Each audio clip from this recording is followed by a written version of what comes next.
Hello, learners. Welcome to Unacademy IES and aspirants. As you all know very well, in this series, we are covering current affairs and current affairs which is relevant for those who have already cleared 70th BPSC main exam and they are gearing hard, preparing hard for the interview stage. All right, and Unacademy IAS is also conducting mock interview mock interview sessions.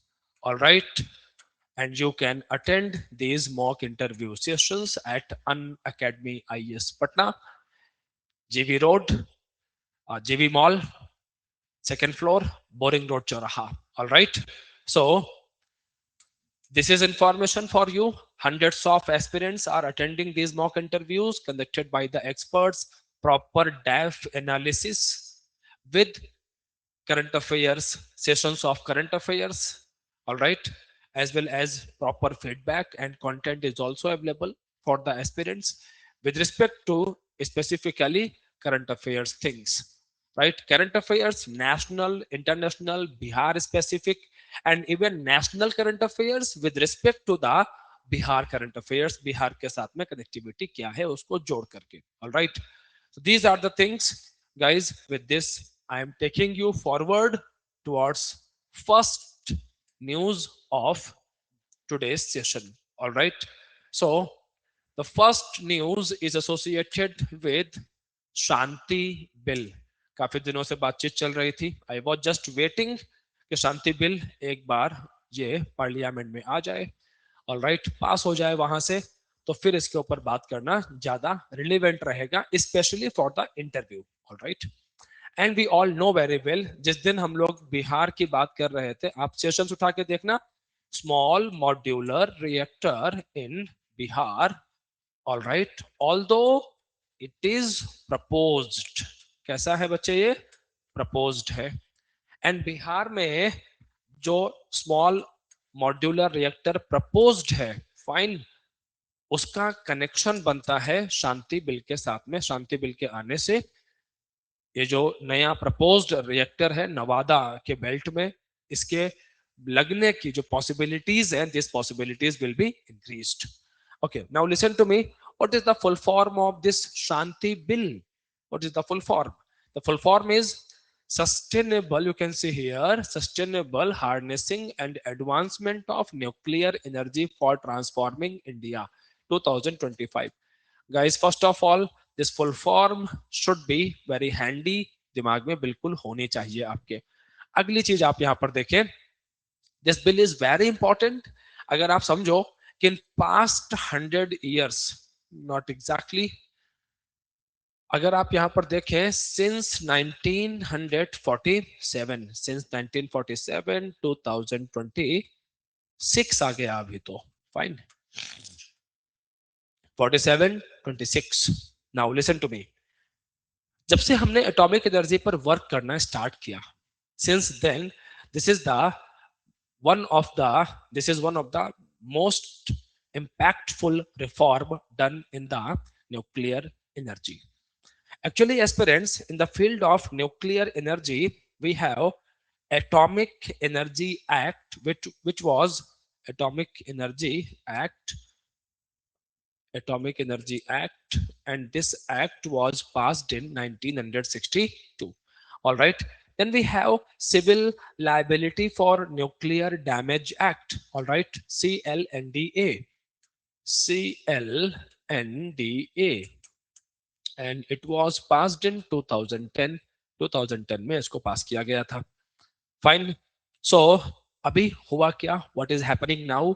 Under the Shanti bill, all right, Atomic Energy Act 1962 as well as Civil Liability for Nuclear Damage Act CLNDA 2010, दोनों को integrate कर दिया गया, दोनों को मर्ज कर दिया गया है.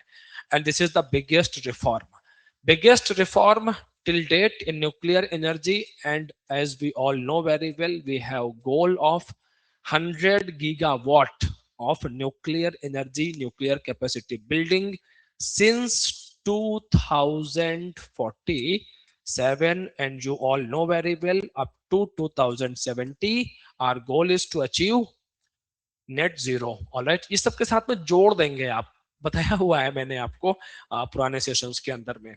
नाउ आप, now the question is why we need this Shanti bill. हमें शांति बिल की जरूरत ही क्यों है, हमें क्यों चाहिए ये bill. Alright, okay, listen guys. तो आपको रटना नहीं है, just use your brain, use your common sense. आप मेंस लिख करके आए हो, you know the things. Alright, so need of the clean energy. Alright, it's already growing.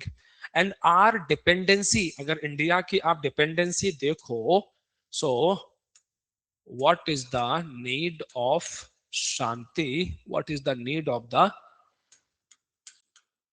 What is the need of the Shanti bill. Shanti bill की जरूरत क्यों पड़ी हमें. All right, so why the Shanti bill is needed. So the answer is need of energy, ऊर्जा की आवश्यकता. Need of energy as well as clean energy, and we want to reduce our dependency on the fossil fuel generated energy. And you all know, आपको भी पता है कि in energy field the proportion, the ratio of the thermal energy is more than 70%, 70 to 75% our dependency with regarding the electricity production is associated with the thermal energy. Thermal energy, that is coal based energy से जुड़ी हुई है. Fine, ये सब चीजें discuss हुई हैं, आपने पढ़ी भी होंगी. It's time to recollect all this information so that you can use all this information in your interview. तो जब भी इन सेशंस को देखें तो देखते हुए बेस्ट आप how you can use this sessions in the best way, सबसे बेहतर तरीके से आप कैसे यूज कर सकते हो. कॉपी पेन लेकर के बैठिए, इन सेशंस को वॉच आउट करते देखते हुए. ऑलराइट, पीडीएफ्स, टेलीग्राम चैनल है हमारा, जो aspirants, those who are going to appear in the interview, all right, तो वहां पर ये पीडीएफ आपको मिल ही जाती होगी. Fine, and now introduction. Medium of instruction is in Hindi and English both, right? Now, so a common sense, a previous understanding, you can integrate all these things. Now listen to me. So what I was telling you, small modular reactors, SMR, all right. And government of India is pushing for nuclear energy mission, nuclear mission, all right. And government of India is infusing a fund of near about 20,000 cr for small modular reactors. Although we have pressurized heavy water reactors as well as PWRs, pressurized water reactors, जो कि पुराने technology पर work करने वाले reactors है, ये सब हमारे पास पहले से ही है. Okay, so now we are pushing towards SMRs. SMRs को फाउंड करना, इनको लगाना, चलाना, डीकमीशन करना, these things are very easy with respect to the SMRs. All right, okay, but let me tell you, aspirants, despite doing many changes, government of India was trying to attract investment from the private sector in the nuclear energy, right? You heard right. तो private players को हम यहाँ पर foreign investors को भी हम चाहते थे कि वो आके इन्वेस्ट करें. And that's why we did some changes in 2010. CLNDA में हमने changes भी किए. But under the CLNDA जो suppliers हैं, all right, and private, आप यहाँ पर देखें, supplier liability was very strict and somewhat ambiguous as well. So that's why what happened, supplier liability, what is the meaning of supplier liability? Meaning क्या है इसका? Supplier liability means those who will supply tools and materials, technology with respect to the uh, some with respect to the nuclear reactors. All right, तो ऐसे में इनके जो liability है वो काफी ज्यादा स्ट्रिक्ट रखी गई थी, और कुछ यहाँ पे एम्बिग्यूटीज भी थी, अस्पष्टता भी थी. सो ऐसे में हुआ क्या, जो प्राइवेट एंड ग्लोबल वेंडर्स हैं, डोमेस्टिक कॉन्ग्लोमेरेट्स हैं, प्राइवेट, इजी लैंग्वेज में प्राइवेट इन्वेस्टर्स, वो उन्होंने बहुत इंटरेस्ट शो नहीं किया. and they presented their apprehensions in front of the government कि we have all these problems with this CLNDA Act 2010, तो अभी हम कैसे इसमें इन्वेस्ट करें, क्योंकि हमारे ऊपर तो बहुत ज्यादा आपने बर्डन डाल दिया है कि अगर कुछ भी प्रॉब्लम होती है तो supplier liability was is very strict and somewhat ambiguous as well.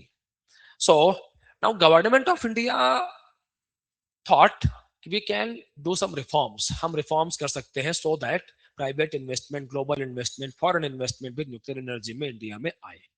Okay ठीक है, तो इसमें 2010 1962 दोनों को क्लब किया अंडर द शांति बिल, शांति में रखा. ठीक है, आगे आप देखें.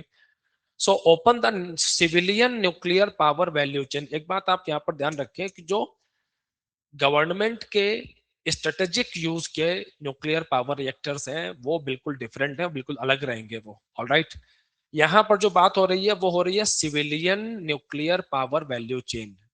Alright, so nuclear power reactors for the civilian purposes, specially for the production of electricity, उसकी बात हो रही है यहाँ पर.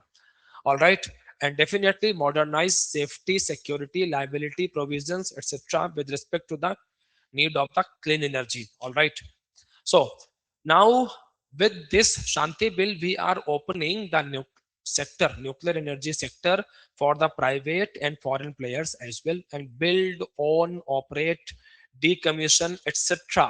ये सारी की सारी चीजें यहाँ पर अगर हम लोग देखते हैं तो सेंट्रल गवर्नमेंट से लाइसेंसिंग की बेसिस पर वर्क करेंगे. सेंट्रल गवर्नमेंट से लाइसेंस देकर के बिल्ड, उसको चलाना, डीकमीशन करना, all these things can be done. Now government did a clever move here. Government ने एक क्लेवर मूव भी रखा अपना, और उन्होंने क्या रखा कि private equity participation is allowed up to 49%. कितना रखा है? 49% रखा है. ensuring the government retains at least 51%. Government 51% at least रहे इन सेंसिटिव एक्टिविटीज, खासतौर पर यहां पर.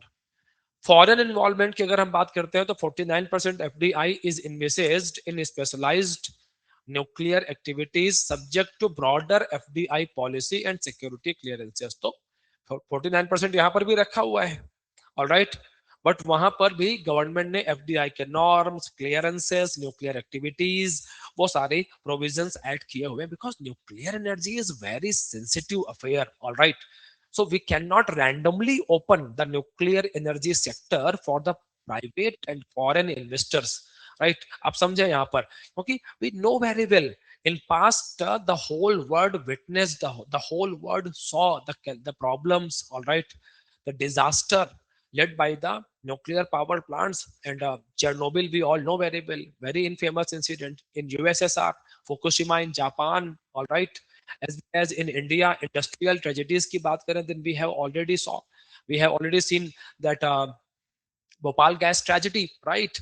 These are the things. So government definitely इसमें infrastructure loss and the prestige का loss and the human lives का loss, so all these things are very sensitive. So government definitely अपना जो step है वो बहुत ध्यान से समझ करके लेने वाली है. So now next thing, ये तो FDI की बातें हो गई, प्राइवेट इक्विटीज की बातें हो गई, गवर्नमेंट की बातें हो गई. तो 49% ऑन एन एवरेज दिया गया है प्राइवेट एंड फॉरेन इन्वेस्टर्स को. ऑलराइट, और 51% मोस्टली गवर्नमेंट अपने पास में रखने का यहाँ पर बात कर रही है. Now now we know about NPCIL. हमें सबको पता है एनपीसीआईएल है, that is nuclear power corporation of India limited, NPCIL.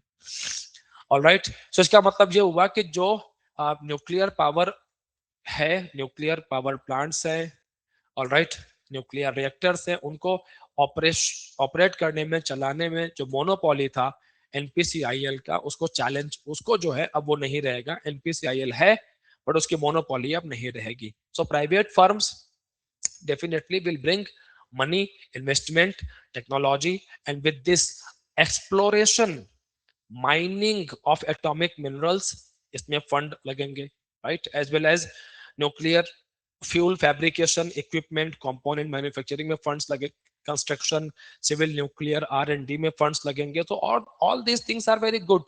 Technically अगर आप देखो तो ये ठीक है, बेटर है. ऑलराइट, लेकिन आप यहाँ पर देखें, गवर्नमेंट ने ये सारी चीजों तो ओपन कर दी प्राइवेट प्लेयर्स के लिए कि ठीक है आप यहाँ पर आ सकते हैं, but strategic functions like fuel enrichment, alright, जहां से न्यूक्लियर और एटम बॉम्ब बनाने के लिए जो फ्यूल इनरिचमेंट होता है वो प्रोसेस गवर्नमेंट ने अपने अंडर में रखा. Heavy water production, reprocessing of spent fuel, right, and high level waste management remains under the exclusive government control. कि हम ये even high level waste management भी हम इन कंपनीज के ऊपर नहीं छोड़ रहे हैं. इस बात को गवर्नमेंट ही इन सारी चीजों को देखेगी, because we know very well. Like अगर आप इंडस्ट्रियल पॉल्यूटेंट्स की बात करो, we have huge industrial setup in India, alright.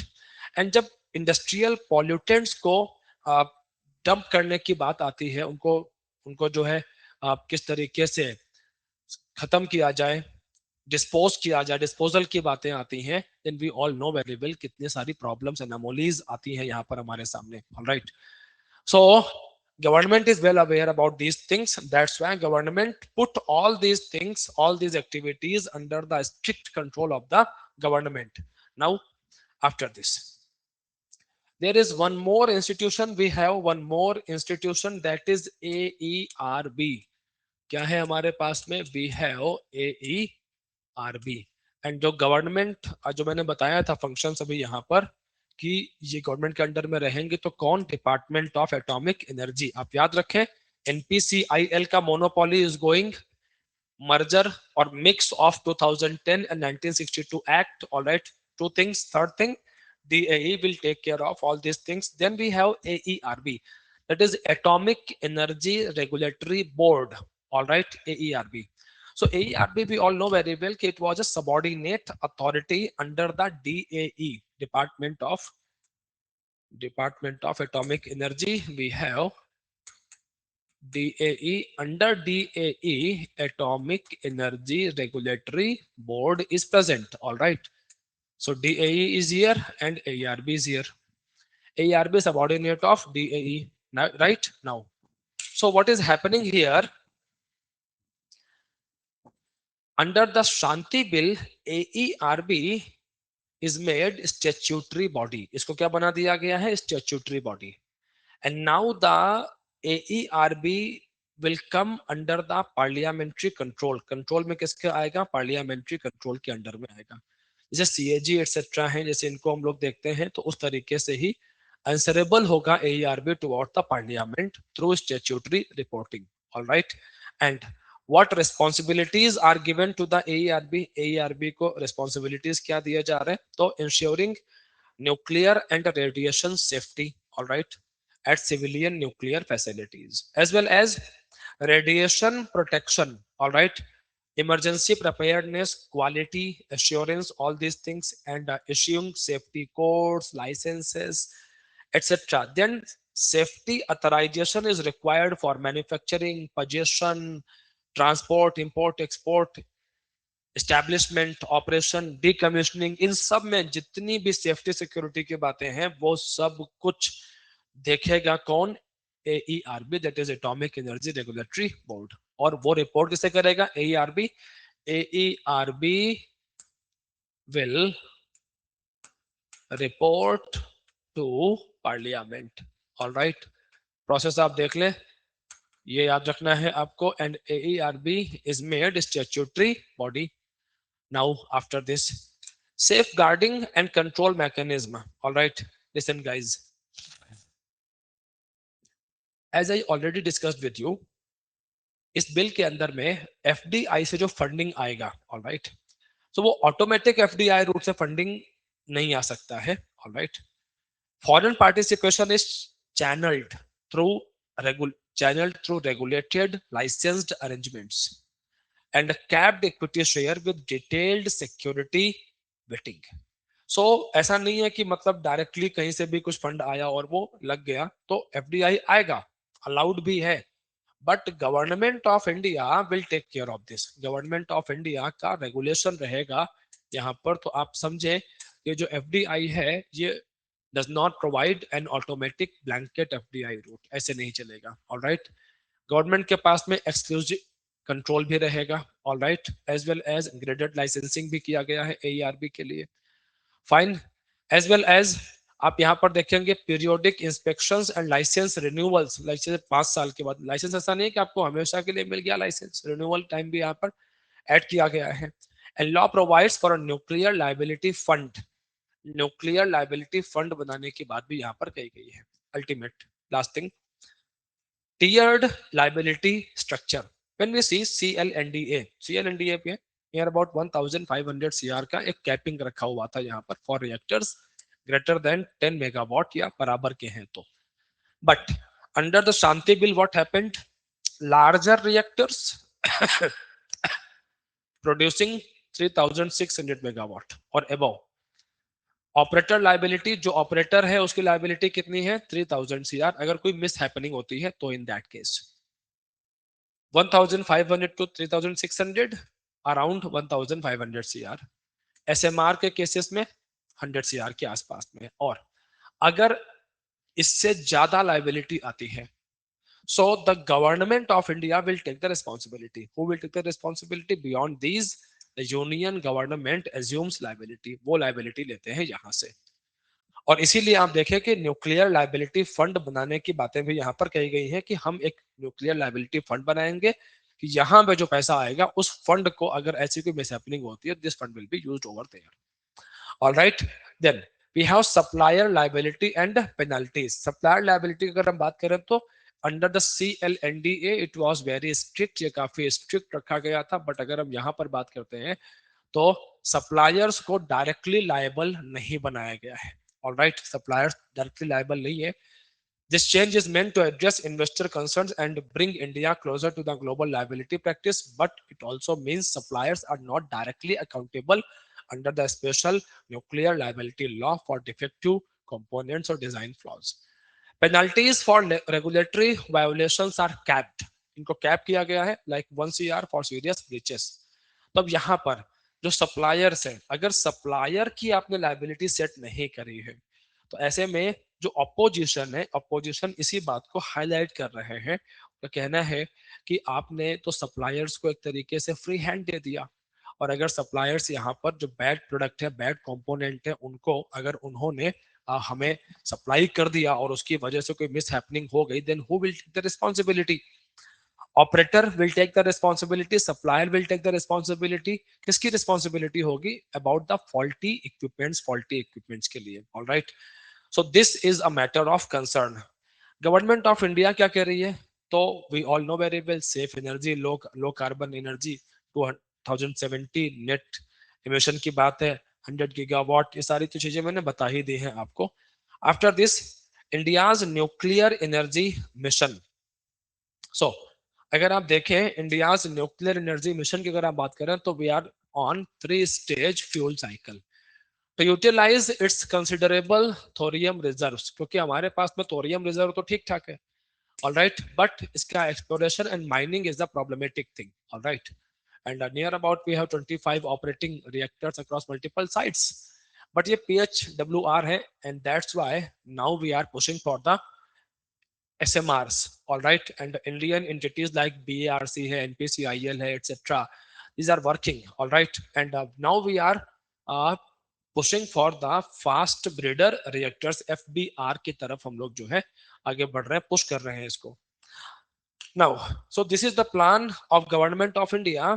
Opposition क्या कह रहा है? ऑपोजिशन का सबसे बड़ा पॉइंट है कि अकाउंटेबिलिटी को वीक कर दिया गया है, eliminating supplier liability is the problematic thing. All right, and simple सा एक रूल चलता है आप in environment ecology, polluter pays. There is a law, there is a simple natural understanding, polluter pays principle. तो उसका एक तरीके से ये वायोलेशन है Chernobyl Fukushima Bhopal gas tragedy, I have already highlighted. Further आप transparency, RTI and labour safety issues पर भी यहाँ पर कंसर्न रेज हुए हैं। What kind of concerns are raised here? Now, kindly focus here. With regard to the secrecy and national security clauses, all right. तो इनकी वजह से what may happen here? RTI based disclosure को रोका जा सकता है, can be banned. So that definitely may be a kind of restriction on the public access to the information, plant design, safety audit. Radiation data, diluting transparency, all this things, ये सब कुछ चीजें यहाँ पे जो प्रॉब्लमेटिक है। All right, as well as the bill is faulted for not mandating, इस bill में कुछ और भी प्रॉब्लम्स है, जैसे कि public hearing and prior community consultation, इसको यहाँ पर ऐड नहीं किया गया है। It's a problematic thing. Detailed public environment impact assessment AIA disclosures को मैंडेट नहीं किया गया। Regular public reporting of safety inspections and near miss events and enhanced parliamentary oversight over specific projects. So that's why what we are assuming here कि this act is pro corporate, जो इसका जो oppose कर रहे हैं they are saying कि this bill is pro corporate, all right, and profits को बढ़ाता है एंड रिस्क की जो प्रॉफिट है, प्रॉफिट तो कुछ लोगों को मिलेगा, privatises the profit and the socialisation of the risk. what is the meaning of this line is very useful, right? Privatization of the profit and socialization of the risk, it means what कि risk है, problems हैं तो वो सबकी हैं, सब पर आएंगी, ऑल राइट, लेकिन जो भी प्रॉफिट है वो केवल कुछ लोगों को ही मिलेगा, all right. So this is the thing, this is the problematic thing and government need to address this. ठीक है, चलिए, तो टॉपिक बड़ा था, टाइम लगा बताने में इसको। Now I am taking you forward towards battle of Basantar 1971, all right,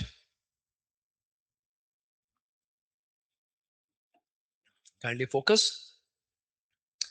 So aspirants, rarely we talk about the Bollywood movies, but some Bollywood movies are good, and खास तौर पर जो वो इश्यूज रेज कर रही होती हैं और जिस तरीके से वो, because cinema is also an art, you should know this, cinema is an art, all right. So 21 movie and portrayal of legendary Paramvir Chakra posthumous second lieutenant Arun Khetrapal, all right, and Arun Khetrapal did the supreme sacrifice for the nation during the 1971 Indo-Pak War, which is known as Bangladesh Liberation War as well. Arun Khetrapal, he was only 21, 22 years old when he did this supreme sacrifice, and the last words of Arun Khetrapal, all right, आप अगर देखें यहाँ पर तो, no sir, I will not abandon my tank, my main gun is still working. Okay, the bravery, and इस bravery की वजह से हुआ क्या, what India achieved, Pakistan could not cut off this Jammu and Pathankot axis, all right, what was the plan of Pakistan in 1971 battle, 1971 war? The plan was to cut off this Jammu Pathankot axis so that Jammu Kashmir को India से cut off किया जा सके। And this is Shakargarh bulge, अगर आप यहाँ देखें तो ये एक एरिया है पाकिस्तान का, ऑल राइट, और ये इंडियन सेक्टर में आप देखें तो बल्ज की तरह अंदर की तरफ आता है, that's why known as Shakargarh bulge, all right. And there is a river Basantar, एक नदी है यहाँ पर पास में, बसंतार रिवर, उसी के नाम पर बैटल का नाम है, battle of Basantar. Western front पर बैटल हुआ था, all right, and what happened here, our engineer corps, 9th engineer regiment, engineer regiment ने नियर अबाउट 1400 मीटर के आसपास जो यहाँ पर लैंड माइंस का पूरा एरिया था, उस एरिया को इन्होंने क्लियर किया था, माइन फील्ड को क्लियर किया था, सो दैट हमारे टैंक्स आगे बढ़ सके, ऑल राइट। और उसी में हम देखते हैं कि नियर अबाउट 1 या 2 टैंक्स को Arun Khetrapal, second lieutenant Arun Khetrapal was leading these tanks, all right, and what we see कि the bravery he showed, उसकी वजह से पाकिस्तान को यहाँ से पीछे हटना पड़ा, all right, और इसी बैटल में we see second lieutenant Arun Khetrapal and major Hoshiar Singh, दोनों को परमवीर चक्र मिला, Arun Khetrapal posthumous, all right, these are the things here. And so ये बताना थोड़ा सा जरूरी था, बैटल ऑफ बसंतार आपको पता होना चाहिए, कहीं करंट का है, न्यूज में है, ऑल राइट, तो आपकी अंडरस्टैंडिंग क्या है, आप ध्यान कितना देते हो, on the basis of this there may be some questioning, all right, कुछ क्वेश्चनिंग हो सकती है। परमवीर चक्र, नाउ आपने यूज कर दिया Paramvir Chakra, so you should be aware about the Paramvir Chakra, history of Paramveer Chakra, first recipient as well, latest recipient as well, youngest में तो अरुण खेत्रपाल जी को हम देखते ही हैं. All right, okay, so these are the things here with respect to the Arun Khetrapal ji and Paramveer Chakra. Now, after this aspirants, the next topic is, uh, before I take you forward, I provided a list. मुझे जो दिख रहा था, because Bangladesh is constantly in news, right? Because of the coup, then फिर मोहम्मद यूनिस के जो statements हैं, and then persecution of the minority groups which is going on in the Bangladesh, death of Khalida Zia, और many things are going on, बहुत सारी चीजें चल रही हैं यहाँ पर. So I was thinking कि बांग्लादेश के साथ जो ऑपरेशंस हुए 1971 में, उनमें जो कोड नेम्स वगैरह यूज किए गए, तो वो हो सकता है कि आपके काम के हो सकते हैं. Alright, so what I did कि यहाँ पर, hold on, alright, so you can see here Operation Searchlight. This was started by Pakistan Army. Crackdown in East Pakistan, then Operation Jackpot. India started supporting the Mukti Bahini. All right, then Operation Trident, Indian Navy. Operation Python, again Indian Navy. Operation Meghna Heli Bridge by Indian Army. So these are the some important operations done during the 1971 Indo-Pak War. All right, fine. So guys, next topic is Trump's Arctic ambition. We all know very well. Recently, America did Operation Absolute Resolve. America did Operation Absolute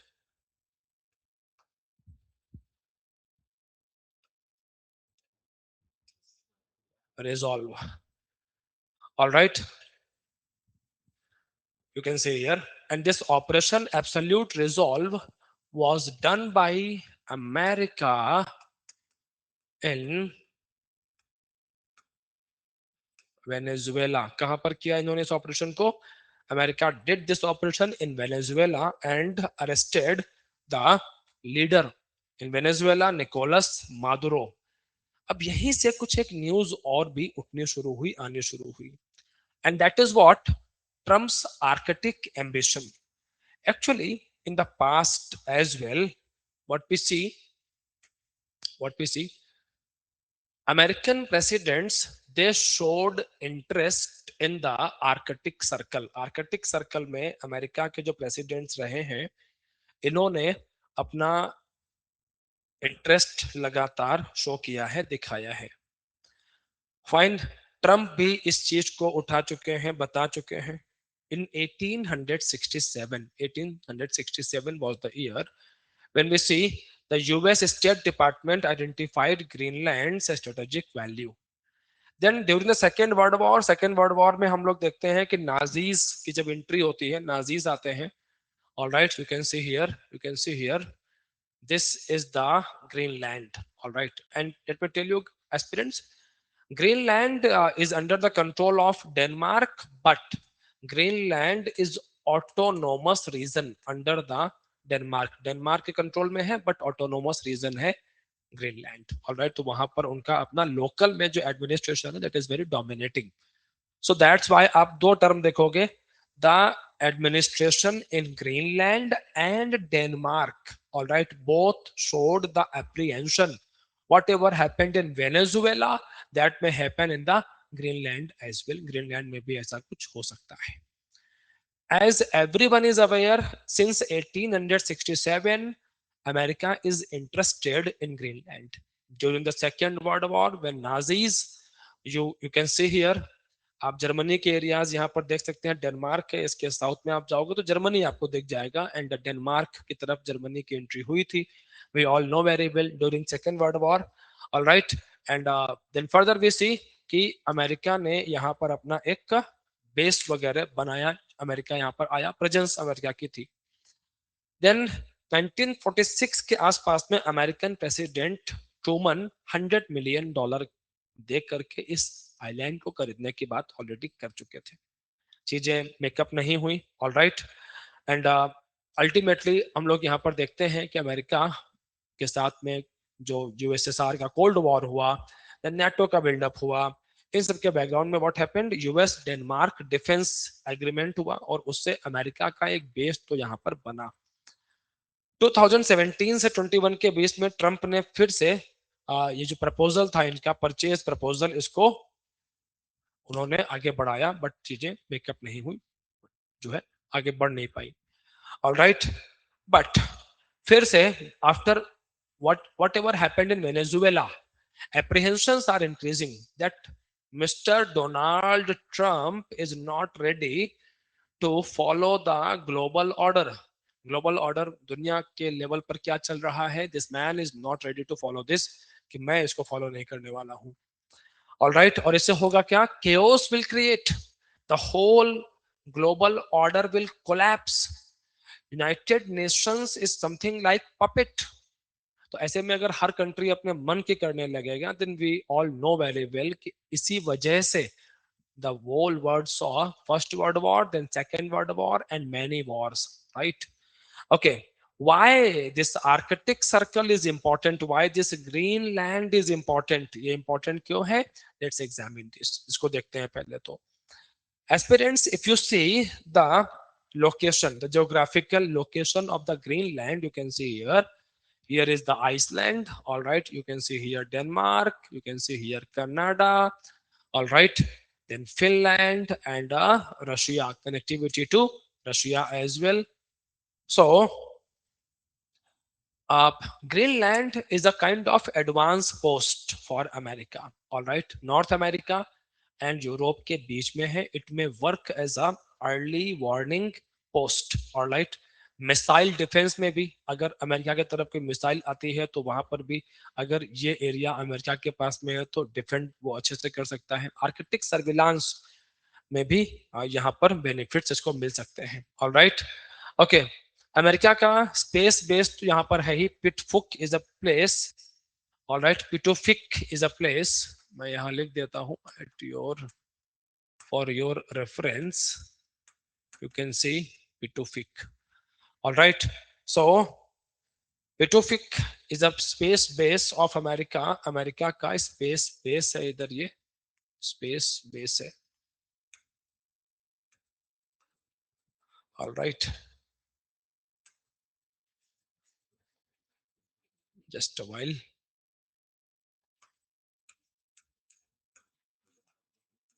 पिटोफिक as well as आप America को edge मिलता है अगर वो यहाँ पर आता है तो against Russia, China and north Korea. Further, Arctic power competition, what is going on here, because we all know very well climate change is happening, and because of the climate change अब यहाँ पर जो Arctic circle है, जो ice है यहाँ पर, that ice is melting. अब आइस मेल्ट होने की वजह से क्या हो रहा है, because of the melting of the ice new routes are opening, नए रूट्स खुल रहे हैं, स्ट्रेटेजिक मिलिट्री स्पेस बन रहा है, एंड रशिया एंड चाइना लगातार आर्कटिक मिलिट्री, आर्कटिक एरिया में अपना मिलिट्री साइंटिफिक प्रेजेंस लगातार बढ़ाते जा रहे हैं। चाइना और रशिया अगर ऐसा कर रहे हैं तो डेफिनेटली अमेरिका पीछे रहना नहीं चाहेगा। As well as presence of the rare earth elements, REE, rare earth elements are also present, rare earth elements जो कि डिफेंस टेक्नोलॉजी के लिए इंपॉर्टेंट है, for important for the electric vehicles, renewable energy systems के लिए important है। And we all know very well there is a एक तरीके का वॉर चल रहा है, अब a kind of war is going on between America and China, दोनों के बीच में with respect to the rare earth elements.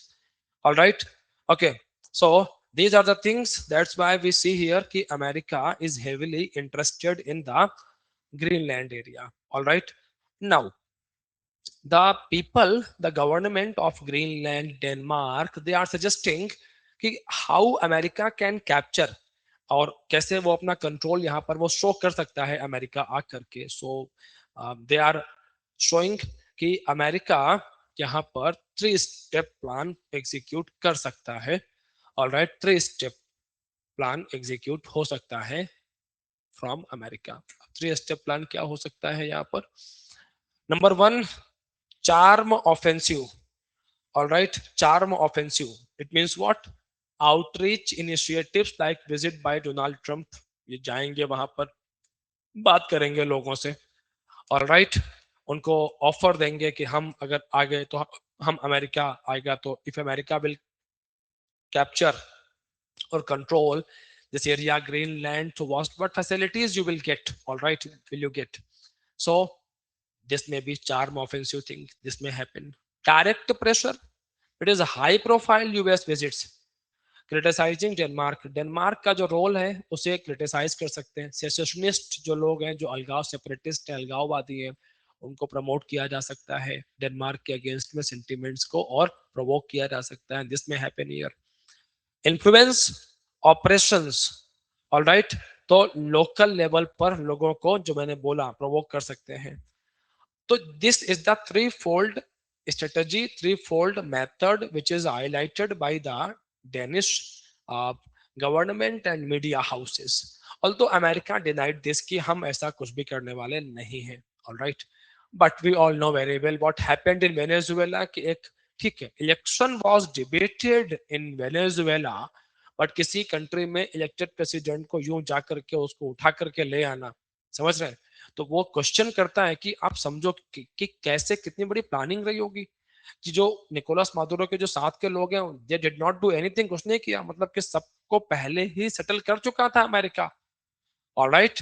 तो उनका जो इंटेलिजेंस नेटवर्क है वो पहले से ही वहां पर रहा होगा कि जब हम आएंगे तो वहां पर कोई, no one resisted, no one posed any resistance, alright, okay. So now आप, what about the international law and sovereignty issues, वो क्या कहते हैं, इंटरनेशनल लॉ क्या कहता है, सोवर्निटी इश्यूज क्या कहते हैं। सो experts highlight this thing. What may happen here, Greenland is a self governing territory within the kingdom of Denmark, all right, और कोई भी अगर इसके स्टेटस में चेंज करना है, फाइन, सो दिस में require the consent of the Greenlandic people, Greenland के जो लोग हैं उनकी कंसेंट के बिना कोई बड़ा चेंज यहाँ पर हो नहीं सकता। Respect for international law as well, and use or threat of force violates UN Charter. But जो वेनेजुएला में हुआ वो भी तो दोस्त वायोलेशन ऑफ यूएन चार्टर ही रहा। ऑपरेशन एब्सोल्यूट रिजॉल्व में जो हुआ वो भी तो वायोलेट ही हुआ। And principle of territorial integrity, अगर कोई पावरफुल कंट्री मनमानी करने पर आ जाए तो ये सारी चीजें केवल थ्योरी में दिखती हैं, फिर आंसर राइटिंग में और बोलने में काम आती है। बट खैर कोई बात नहीं, इस दुनिया में हम, अगर इंटरव्यू में ग्रिल आपको किया जाए कभी कि अगर अमेरिका मनमानी कर रहा है तो लोग तो कोई नहीं पा रहा, तो फिर क्या फायदा ऐसे रूल्स का, हटा दीजिए। तो दिस इज ग्रिलिंग, आपको स्टिक करना है with the rules, all right, कि sir rules, we have to abide by the rules. If we will stop following the rules, then definitely ये सब कुछ जंगल राज हो जाएगा, नो लॉ, एनार्की आ जाएगी कंप्लीटली, ऑलराइट। तो कुछ भी हो जाए, ठीक है, अमेरिका ने किया, गलत किया, फाइन, गवर्नमेंट ऑफ इंडिया ने भी without taking the name of America इस एक्ट को, what ever they did in Venezuela, उसको प्रोटेस्ट ही किया उन्होंने, ऑलराइट। बहुत हार्श तरीके से नहीं किया, बट सॉफ्ट तरीके से भी किया, बट किया तो सही उन्होंने, फाइन, ओके। सो जो गलत है वो गलत है। नाउ फर्दर व्हाट वी सी कि अमेरिका ने पास्ट में भी कई सारे टेरिटरीज हैं जिन्हें परचेज किया है, खरीदा है उन्होंने, like we see Louisiana, Alaska, we have Danish West Indies, alright. I have provided this list to you कि आपको खास तौर पर अलास्का आप याद रख सकते हैं। Alaska was bought from Russia, Russia से बाई किया गया था इसको, and strategic and resource rich area. जब रशिया ने इसको सेल किया तो रशिया को भी नहीं आइडिया था कि यहाँ पर कितने रिसोर्सेज हैं, क्या है। बाद में we know very well Alaska में खास तौर पर ऑयल रिच एरिया बना, वहां पर ऑयल के रिजर्व्स मिले, क्योंकि आज अमेरिका को बड़ा एक बेनिफिशियल डील रहा अलास्का को खरीदना from Russia, alright, okay. But आज की डेट में अगर कोई एरिया है इस तरह से, ग्रीनलैंड है, परचेज करना है उसका, तो लीगली एंड पॉलिटिकली प्रॉब्लमेटिक है ये चीज, ऑलराइट, क्योंकि सेल्फ डिटर्मिनेशन का जो लॉ है, ग्रीनलैंड के जो लोग हैं उनकी जो परमिशन है, that is very important here. Now I am taking you forward, थोड़ा और आगे ले चलते हैं आपको. And next topic will be Socotra Island. Next topic is Socotra Island. So what happened in Socotra? What is this island, Socotra? Actually, aspirants, this island, Socotra Island, is in Arabian Sea. कहाँ पर है Socotra Island? Hold on. Socotra Island. Just a while. Yes, these maps are helpful. Now, kindly focus. Aspirants, you can see Socotra Island is present in the Arabian Sea. किधर है ये?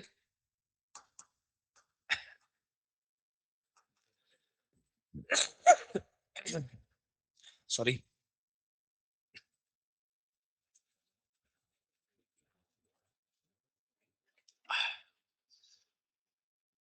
Arabian Sea.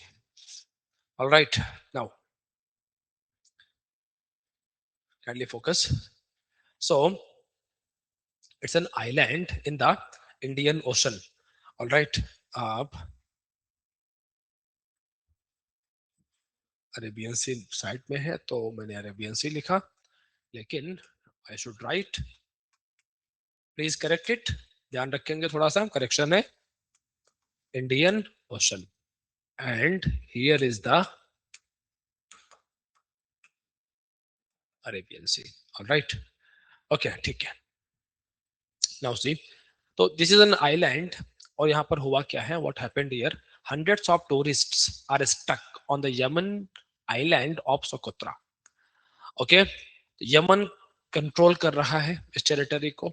After flights were grounded over clash on the mainland. झगड़े हुए हैं mainland पर.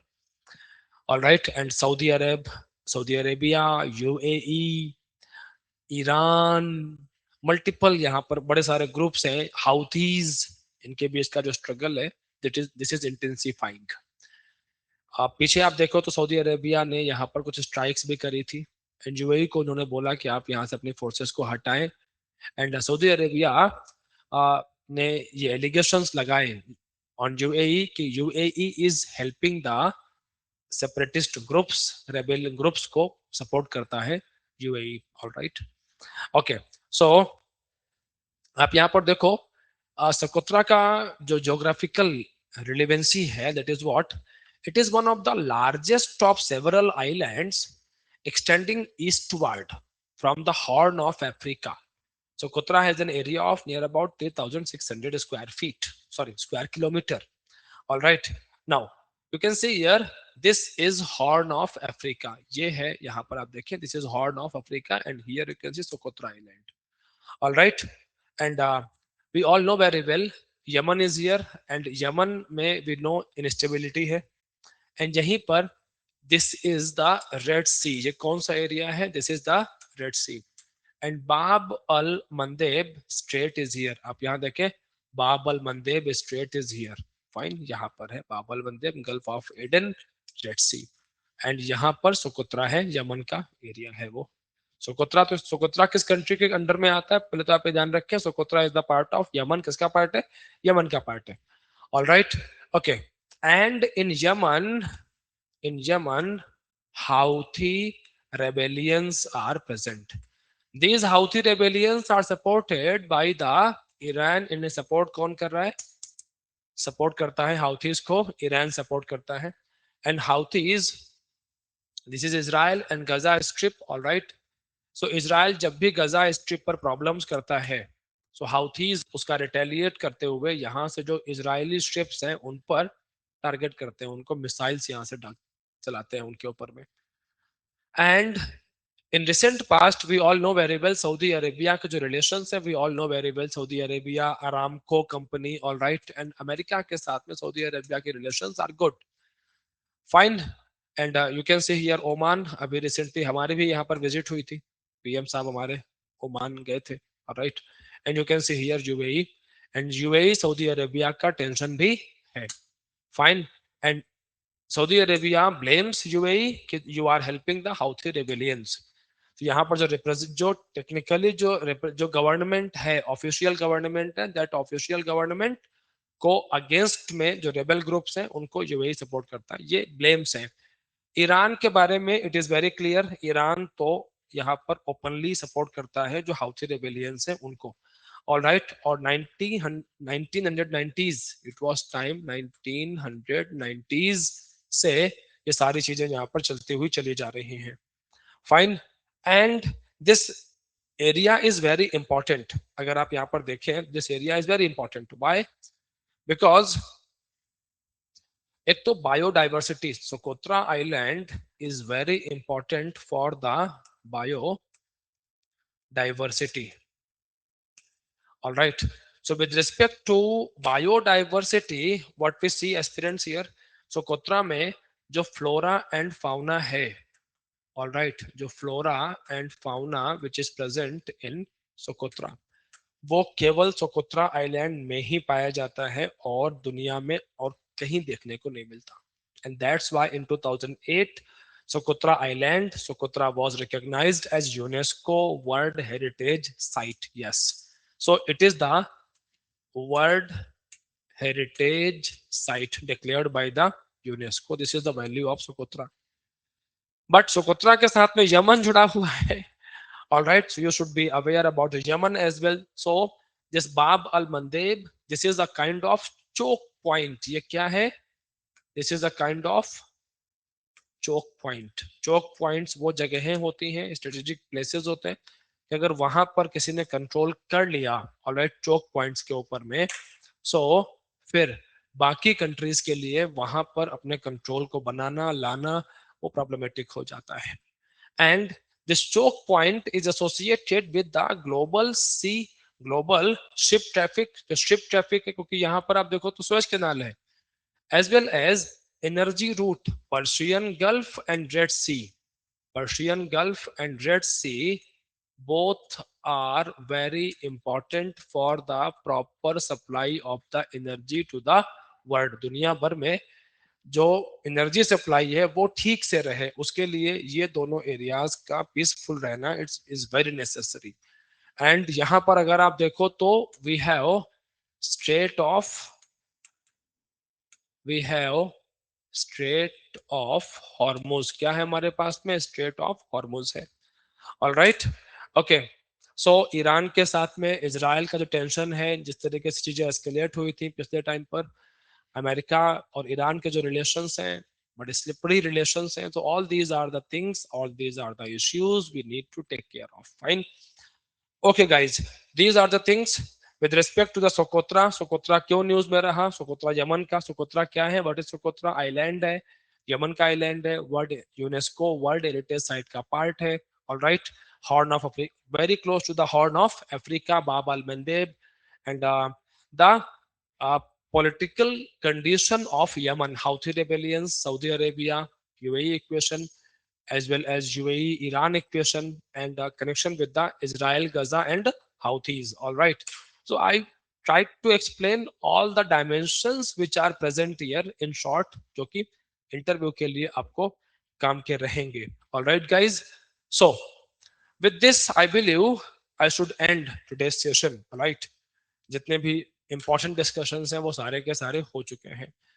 Aspirants, do add, do prepare your notes. Notes आप बनाते हुए चलें, राइट। जब भी आपका आप देख लें आपके इंटरव्यू के डेट्स क्या हैं, आप डैफ के अंदर में you know very well your name is hidden, father name is hidden over there, location किधर से आते हैं that is also hidden. But हाँ, हॉबी वगैरह पर आपसे पूछा जा सकता है, हॉबीज आपसे पूछ सकते हैं इंटरव्यूअर पैनल में लोग। ऑल राइट, आपका education optional, all right, as well as educational background, your post preference, all right. These are the areas jahan se you can expect questions in your interview. Fine, and we are helping the aspirants. We are helping 70th BPSC main qualified aspirants in their interview preparation by conducting mock interview sessions at Patna. Patna branch में, all right, we are conducting all these sessions. Right, guys, you can connect with us, and hundreds of aspirants are joining us, and they are getting the benefit of the expert panel and Do not stay behind. Register today and join us. Fine. So, thanks to all of you for watching this session and stay connected. Together, we can definitely, that is, let's crack it.